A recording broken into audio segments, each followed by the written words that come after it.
Jovan Buha! Buha! Yo, I'm Jovan Buha, Lakers beat writer for The Athletic, and welcome to episode 65 of Buha's Block. On today's episode, we're going to be doing a Lakers mailbag. I'm recording this Thursday afternoon before heading to San Antonio for a two-game road trip for the Lakers in San Antonio and in New Orleans. The San Antonio game will officially kick off the NBA Cup group play, and they get Victor Wembanyama fresh off a 50-point performance, the first of his career. So Friday night will be a fun one for sure in San Antonio. But before we get started with the mailbag, you guys know the drill. For those watching on YouTube, please be sure to hit that subscribe button, turn on channel notifications, and like and comment on this video. And for those listening on Apple Podcasts, Spotify, or your podcast platform of choice, please be sure to follow, download, and leave a 5-star review. All right, first question from Askia Jackson 4769. Yo, do you think the Lakers are waiting for December 15th to grab Jonas Valanciunas and others for trade availability? Well, thank you for starting with the yo. That's why I had to pick your question first. As I've been saying on my recent lives when I get asked about trades, I am operating under the assumption that the Lakers are not going to make a move until at least early January. That would put them right around that 30-game mark that Rob Pelinka said during his media day availability about a week before training camp started. And that is how most teams operate. They want to give their group 25, 30, 35, even 40 games to really see, okay, like here are the players we want to keep. Here are the players we want to trade. Here are the strengths of the roster. Here are the weaknesses. Here are the deficiencies. Now, I think a lot of Laker fans would point to some of the deficiencies being rather clear, especially right now with Jackson Hayes battling an ankle injury, Christian Wood still being out for at least 4 more weeks, and Jared Vanderbilt with an unknown timetable to return.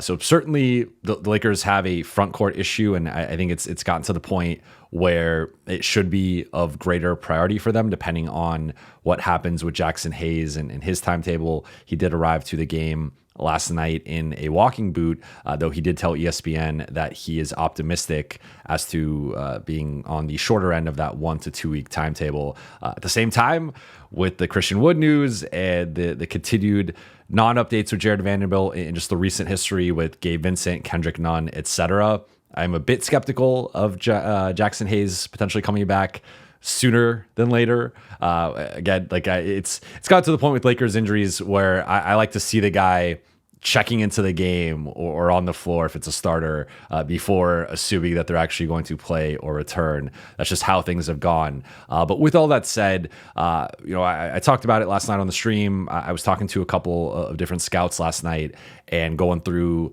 some of the rumored potential centers available, some of the centers I've heard, and they were saying a lot of those guys they feel like aren't worth a first-round pick or a first-round pick as valuable as the Lakers could be at the end of the decade. And I disagree depending on the player, but I also think that there are some players like a Jonas Valanciunas who I would not be comfortable giving up a first-round pick for. At the same time, the Lakers only have 2 picks to trade, and you could take that one of 2 ways, right? So you could say the bar to use those picks should be higher because once they use those 2 bullets, they're out of ammunition to improve this roster. But you could also make the argument that the Lakers shouldn't overvalue those picks. And if they are trying to go all in with the LeBron AD era and maximize that window, whether it's another year, another couple years, LeBron has been hinting that he could be retiring maybe sooner than we expect, although who knows with LeBron, right? Like he clearly can keep playing for at least a few more years if he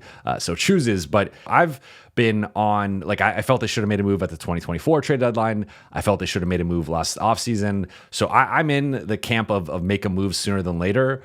But based on the intel that has come out of the Lakers side, intel around the organization, intel just from third parties, it seems to be that this is going to be a situation that drags into January, if not closer to that February 6th trade deadline. The Lakers might have some incentive to make a trade sooner than later, but that doesn't necessarily mean the team that they are trading with has that same incentive. And a lot of these teams, again, as I mentioned, want to see 30, 35, 40 games with their groups to decide which players are keepers, which players are expendable, and how do we value these guys. And then once trades start to happen, the market gets set, and you don't want to be the first team necessarily to make a deal, because depending on what that trade looks like, that could set the bar for some of these guys higher or lower than expected. And people know, like, there is, I've talked about the Lakers tax before, but I also think there's an element of people know the Lakers are in a win now situation. So even if you take the Lakers tax out of it, you could call it a win now tax, a desperation tax, whatever. But people are going to be asking for one first round pick for a guy that's probably not worth a first round pick, or a first round pick and a swap, a first round pick and a second, or a couple of first round picks for certain guys. And the Lakers, they could certainly do it and improve the roster, but I think they are trying to be careful and cautious with how they go about upgrading things. So I would be surprised personally if the Lakers make a move directly on December 15th. That's not how these things tend to work. It tends to be into, again, January, early January, mid-January, late January, closer to that February 6th trade deadline. That's when I suspect, if the Lakers make a move, that it will be somewhere in that like 1 month window. But the situation is fluid, right? Like, so there's always a chance that a team gets desperate, the Lakers make the right offer, and it's not too high, and they come to some sort of agreement. But again, as you pointed out, there's certain players that can't be traded until December 15th. There's certain players that can't be traded until January 15th. And those are all factors that go into this. A lot of moving parts with all of this. And I know fans don't want to be patient with everything going on, but I just think if you're hoping for the Lakers to make a move now, you're probably going to be disappointed. I think it's going to be at least another month and a half, if not potentially longer, until we see a move. If we end up seeing a move whatsoever, I still don't think it's a guarantee that they make a move. And look, I could be wrong. They could make a move. They could surprise us, make a move here in a couple of weeks. Maybe they dump a Christian Wood with like a second round pick to clear a roster spot. Like, there are smaller things that they could do. But if we're talking about a move of consequence, to bring in a center, to bring in a new front court guy, I think we're still looking at a timeline of post January 1st, 2025, and then sometime in those like 4 weeks leading to the February 6th trade deadline. Next question from @GreatSwishers. Most likely to least likely to be traded. I think Gabe and Vando, along with Wood, are most likely to be traded. Outside of Cam Johnson, I can't think of a better available wing. I'm going to answer the second part of this question first. I'm with you with Cam Johnson. Off the top of my head, the only guy I can really think of that's probably better than Cam, or I would say is better than Cam. I don't know if he's a better fit necessarily with the Lakers, but just in the aggregate, I would say he's better, is Jeremy Grant with Portland. But this season has been a career year for Cam Johnson, averaging about 17 points a game on 38% three-point shooting on nearly 8 attempts per game. So high volume guy, making some difficult shots, and he's just a high level shooter. He's a rangy 6'9", 6'10" wing. I think defensively there are some concerns. He's not a wing stopper, but could he be at a similar level to, let's say, Rui? I think so. Like, they are different physically. Rui's a better post defender, a bit stronger, I think better suited to defend bigs. Cam Johnson is a little bit quicker on the perimeter, but I think Cam has played better than Rui this season overall. I don't know how much of an upgrade that is. I think they're pretty comparable players. Granted, again, different. Like, Rui's a more of a power player, right? So the finishing at the rim, getting downhill, attacking mismatches, banging with guys in the post, with like that.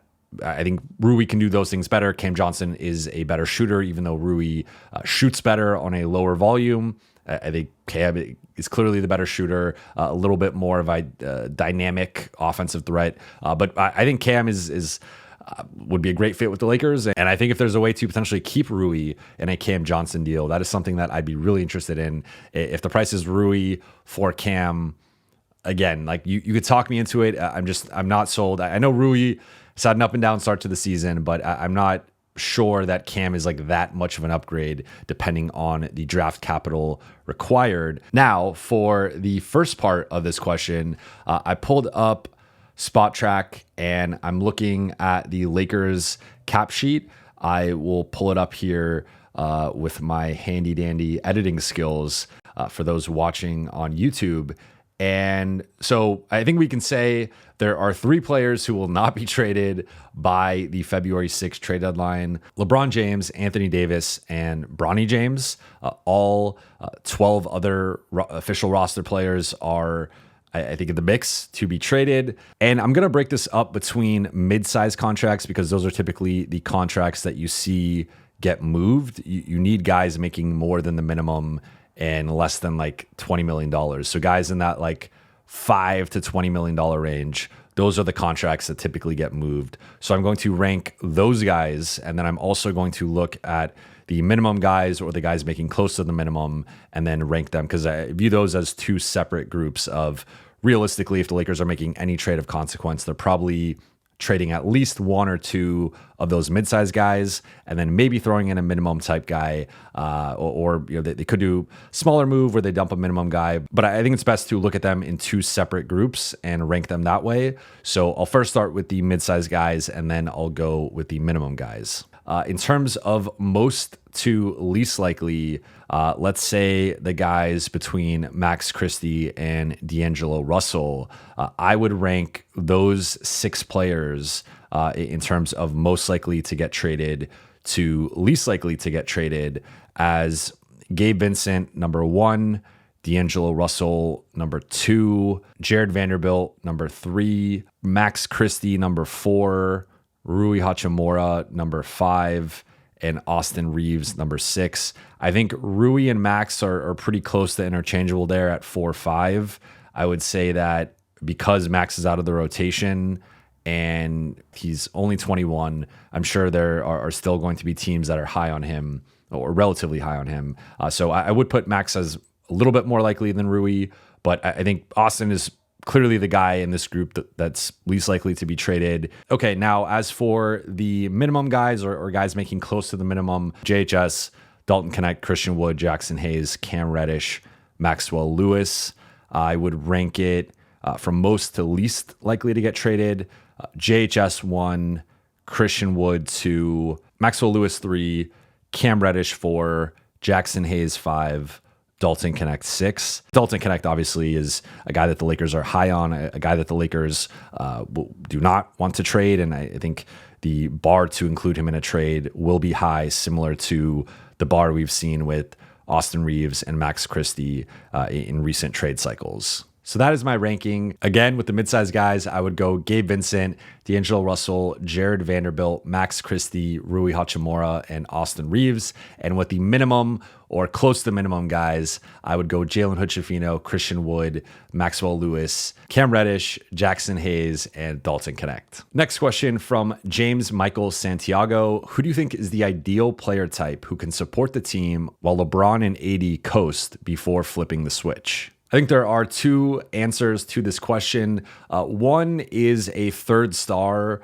that brings a certain level of energy, athleticism, enthusiasm, verve. I immediately think of a guy like Anthony Edwards. I think if Anthony Edwards were on this team, he could carry a bulk of the scoring load and just the offensive load, but also bring a certain level of energy on a nightly basis to really rev this group up. Like Dante DiVincenzo recently did a young man in the 3 interview, and he was talking about what it's like to now play with Anthony Edwards and just how much he's looking forward to coming to games, coming to practices, and just the vibe with that group. So I think Anthony Edwards is like that type of guy, an Anthony Edwards, a Donovan Mitchell, like one of these younger stars who brings it every single night on both ends of the floor, plays with a certain level of joy and competitiveness and energy. And I think that type of guy could revitalize or sort of give this group some extra juice. I think that they've been missing that kind of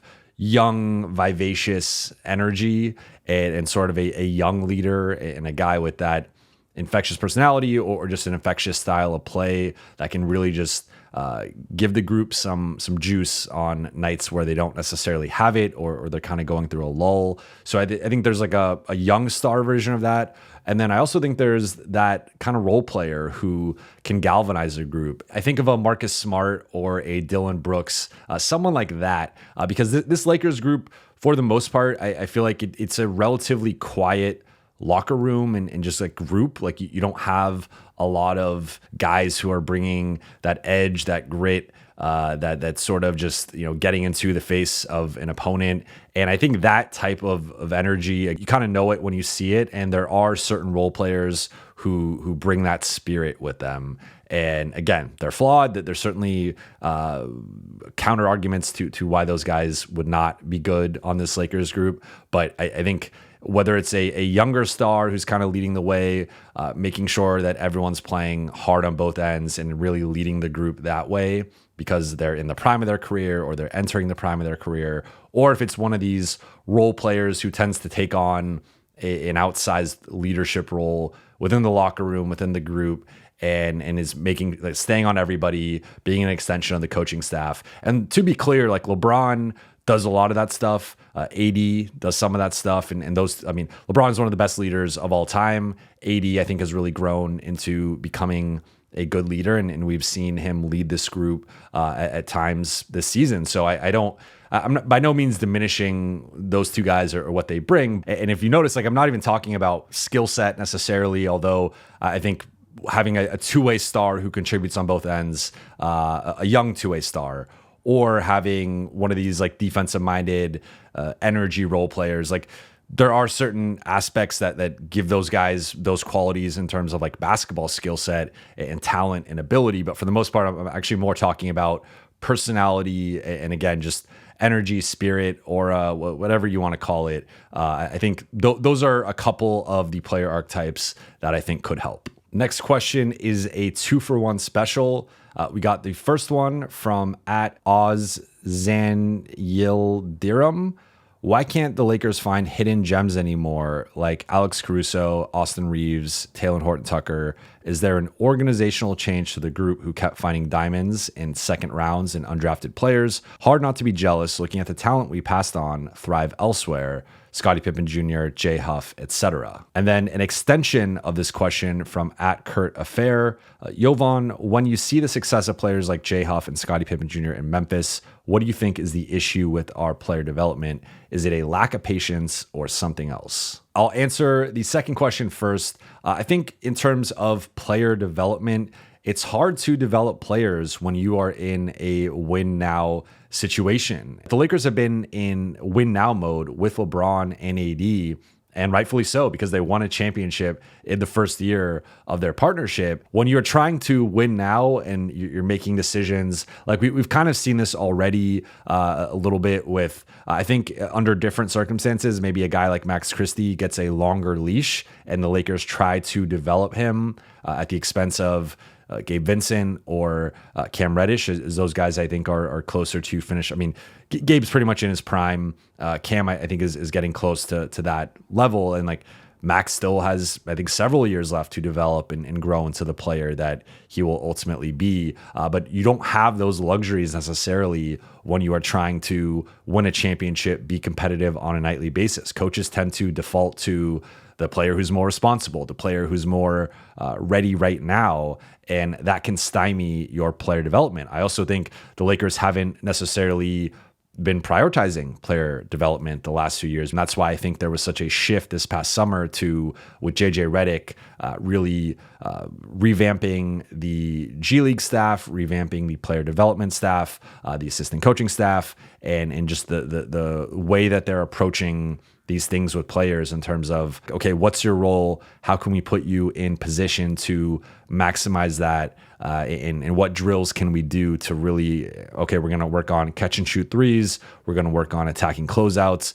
We're going to work on your screening, your cutting, your corner crashing, etc. All the skills that Lakers role players need to be able to translate into games. There's certainly an element of they messed up with Scottie Pippen Jr. and with Jay Huff, and those guys should be Lakers, and those guys would be playing on this team. Like Jay Huff would be giving Jackson Hayes a real run for the backup center role. Scottie Pippen, I think, would be giving Gabe Vincent a real run for the backup point guard role, if not already be ahead of him in the pecking order. So the Lakers certainly like in terms of talent retention and player development have fallen short in the last few years. But to go back to the first question, I would still say if you look at Scottie Pippen Jr.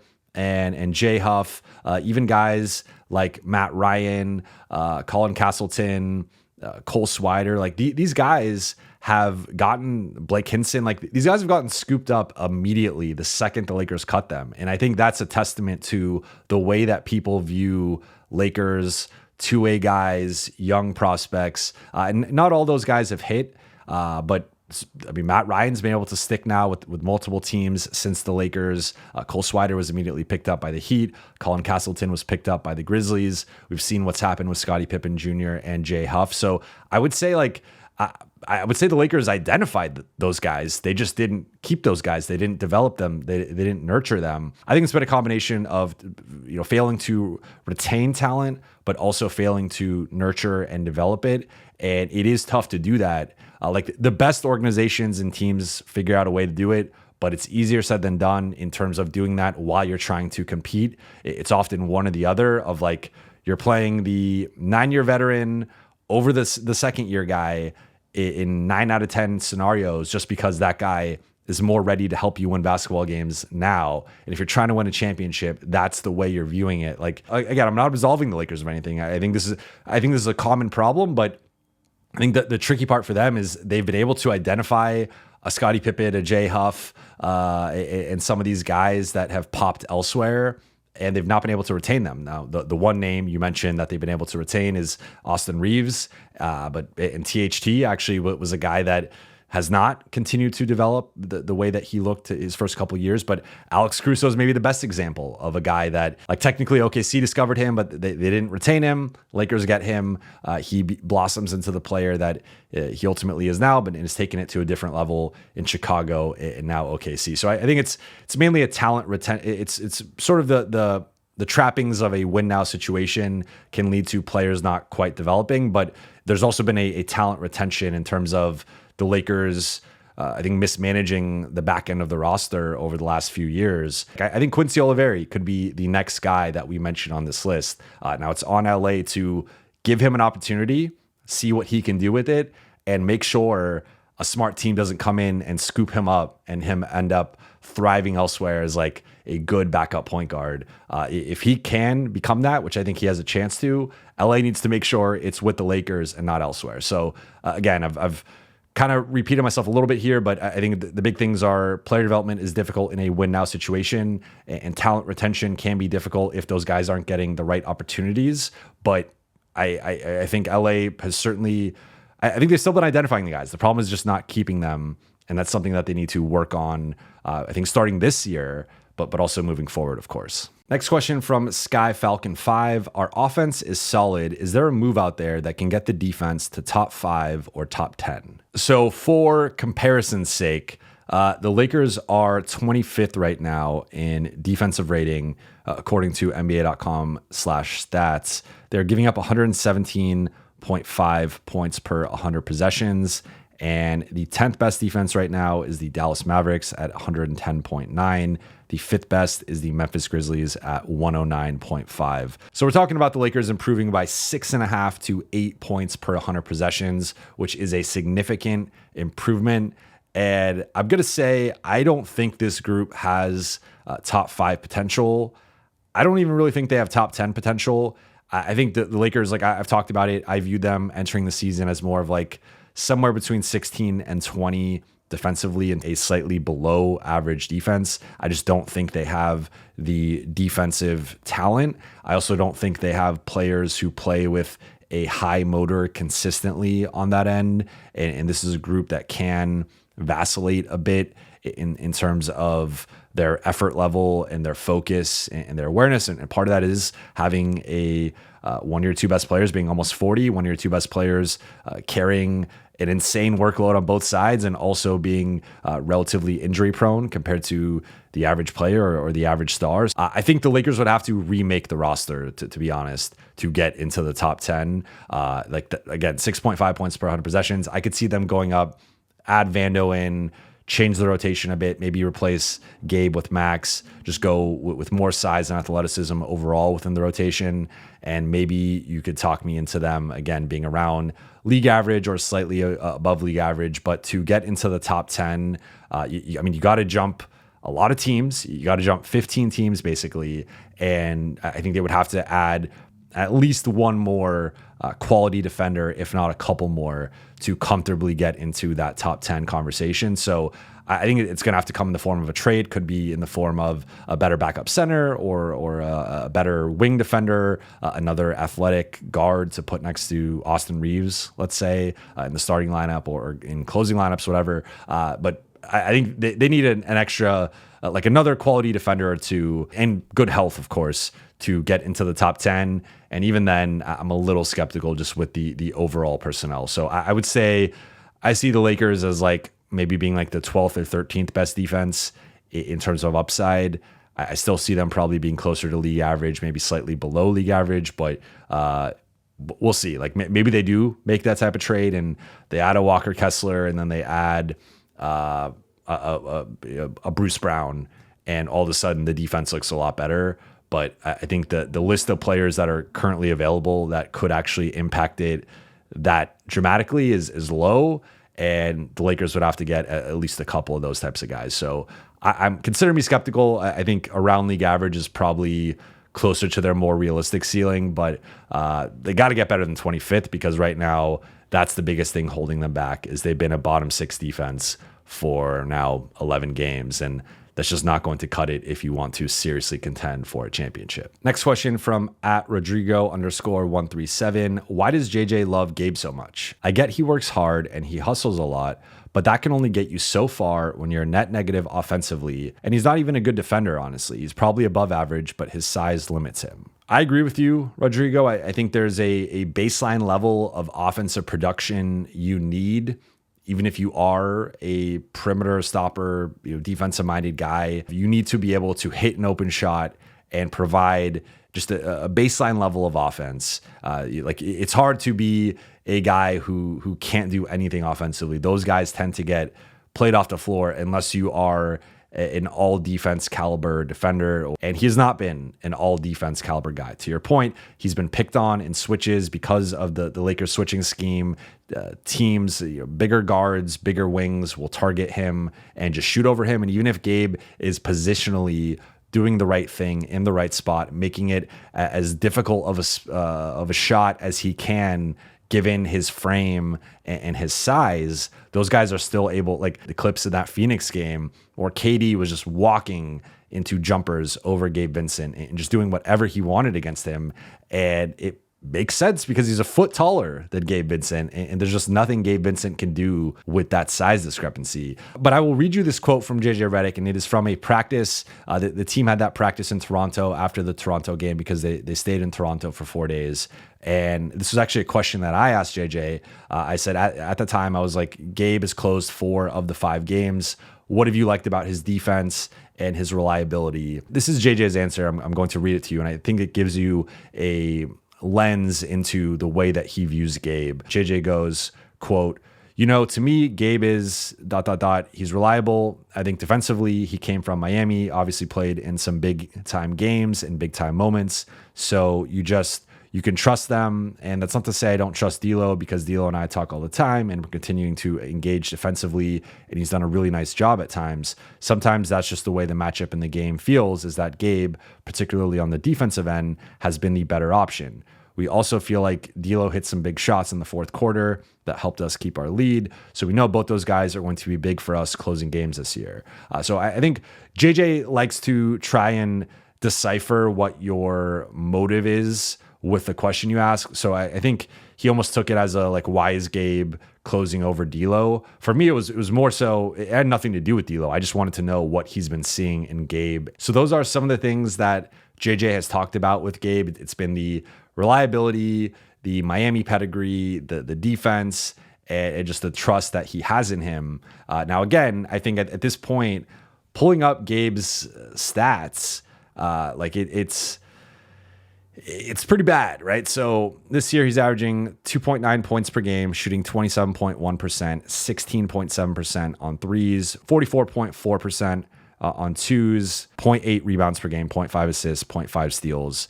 He's just not been good. And I think he's below the baseline level that you need to be, even if you're a solid to good defender, which I think he has moments and matchups as a solid to good defender. I think he tries, he tends to be in the right spot. He's locked into the game plan, but because of his size and the challenges and limitations with that, guys can't attack him and score on him and target him.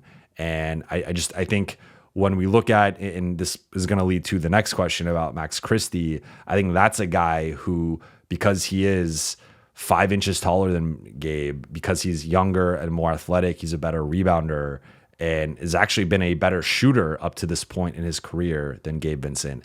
That's a guy who, to me, is a more natural fit. You lose some of that maybe veteran experience. You lose some of the ball handling and decision making. But I don't think Gabe's decision making has been quite good offensively anyway. I think he's taken some questionable shots. I think his rhythm and flow within the offense, sometimes he's too passive and he's swinging the ball when he's open, or you could just tell he's not even looking to shoot. But then there's also times he has blinders on and he's like, no, I'm going to, I have passed up maybe a couple of shots or it's been a few minutes and I've been on the floor and I haven't taken a shot. I'm going to try and create my own shot. And then he takes these like wild shots that don't have a prayer of going in. So I think Gabe has been he's been awful offensively. I think, again, he's been largely solid defensively, but that combination isn't good enough to continue to play, especially for this group. And when you have Cam defending at the level he's defending at, when you have Dalton now starting to make shots and find his footing, and then you have Max, who, again, I think has been similar struggles to Gabe offensively, but is bigger, more athletic, younger, better rebounder. Like, those are all valuable things that I think for me would put Max ahead of Gabe right now. So I'm with you. I think at this point, Gabe should probably be outside the rotation. Based on that JJ quote, based on JJ's actions, I don't think that's going to happen yet, but he surprised us with benching D'Lo and starting Cam, removing Max from the rotation. So maybe we're finally getting to that point where Gabe is about to be swapped out. And it's certainly something that is worth talking about on the road trip. Next question from @Mr. Messenger. What's the update on Max? I feel like this is the same script as last year. Doesn't play well and gets benched, as opposed to allowing him some space and time to grow into his role. Can't be good for his confidence. I look at teams like the Grizz that had to rely on bench guys last year because of injury, and all those reps are paying off now. I'm with you. I think Max, look, like I was very high on Max entering the season, and I've said I am not giving up on my Max Christie stock. I am not selling it yet. I am holding it, and I think Max is going to make good on this contract that he signed. And I said, potentially as soon as this season. It's looking like that is not going to be the case, though there is still 71 games plus the playoffs remaining. So he has plenty of time to make up for the slow start and prove why the Lakers invested in him, why they believe in him. But again, to go back to Gabe Vincent, and I think these two guys are sort of intertwined right now. Like Max, to me, if you're going to have a guy who's struggling offensively and not making shots, I'd rather be developing Max Christie as a 21-year-old in year 3, a guy who hadn't played 1,500 minutes entering his 3rd season yet, and a guy who is 6'6", athletic, has shown an ability to attack closeouts going back to last season, shown an ability to be a 41% catch and shoot guy through his first couple years, was the Lakers' best rebounder under 6'8" last season. And I think he has a lot of physical tools, a lot of athletic tools, and he's a guy who takes constructive criticism, is open-minded, wants to work hard, is constantly in the gym, is constantly going over film with the coaching staff. Like, I think this is not a guy who's just coasting, who got the new contract and is just like, okay, I made it, I'm here. Like, Max is a guy who really cares. I've observed it firsthand. I've heard it behind the scenes. And this is a guy who I think that there's still something there. Again, I'm not giving up on the idea of Max Christie and the flashes that we've seen from him. Even I think as recently as the preseason, I think he had some good stretches and moments in the preseason, but it just has not, for whatever reason, translated into the regular season yet. Again, with the way that Gabe's playing, I would like to see Max get another opportunity. I do think he's someone that will contribute some meaningful minutes at some point this season. I don't know what the context of that will be. I don't know when that will be. And maybe I'm wrong. Maybe he doesn't. Maybe he ends up getting traded at the trade deadline or something. And like, he just never has that moment with the Lakers. But I think the Lakers, again, this gets back to player development. And when you're trying to win now, like who to me is going to be the better player in 2 years between Cam Reddish and Max Christie? I think it's Max Christie. Who's the better player right now? It's been Cam Reddish. And if you're the Lakers, and even though Cam's a minimum guy, expiring minimum versus a guy in Max you've invested in, you do need to win games. You need results. And it's just a tricky balance there. But I think Max should be back in the rotation. I think he should be given a second chance. And I would like to see now, with some distance from being benched and not really playing meaningful minutes, I would like to see if Max comes at it from, with a different energy, spirit, different level of decision making, and I want to see it. And the final one from @TheyCallMeDip. When Knecht went on that heater last night, I kept yelling that they needed to get the ball back to him. Instead, D'Lo jacked up 2 threes in a row. What are your thoughts on drawing plays to get him open? Did I miss something? I felt like he was just standing there in the corner being ignored. So I went back and watched that stretch of about 3 minutes remaining in the third quarter into the first 2.5 minutes of the fourth quarter. That's when Dalton Knecht hit several shots and got on that heater that swung the game and gave the Lakers some momentum entering the fourth, and then helped them regain the lead. So the first basket in that stretch is LeBron and Knecht are on the left wing. There's no one in the corner. And on the other side are 3 guys spotting up along the three-point arc. And that triggers a switch there. The Lakers at that point were playing centerless. LeBron was technically the center. So Jay Huff is defending LeBron. He switches on to Dalton Knecht. Dalton Knecht drives into the paint. He stops on a dime, pivots backwards, and hits that little fall away shot in the middle of the paint over Jay Huff. So that's the first basket. The second basket, they run actually a double drag action where there's 2 guys screening for D'Lo above the arc, and along the baseline, Rui Hachimura is setting a flare screen for Dalton Knecht to go from the left side of the floor to the right side, hits Dalton. He gets closed out on, a quick give and go, 2-man action with Rui. So he passes it to Rui shovels it back to him, and Dalton hits a tough shot in the corner. Next possession, he comes down, hits a pull-up 3 in transition. And the next couple of possessions, Lakers try and get him the ball, but Memphis actually switches Marcus Smart onto him. So Luke Kennard had been defending Dalton Knecht, and that was partly why they were targeting Luke Kennard. LeBron loves to target Luke Kennard. It's one of my favorite things in covering all of the Lakers Clippers and Lakers Grizzlies games over the last few years. Like, LeBron's favorite person in the league to target is Luke Kennard.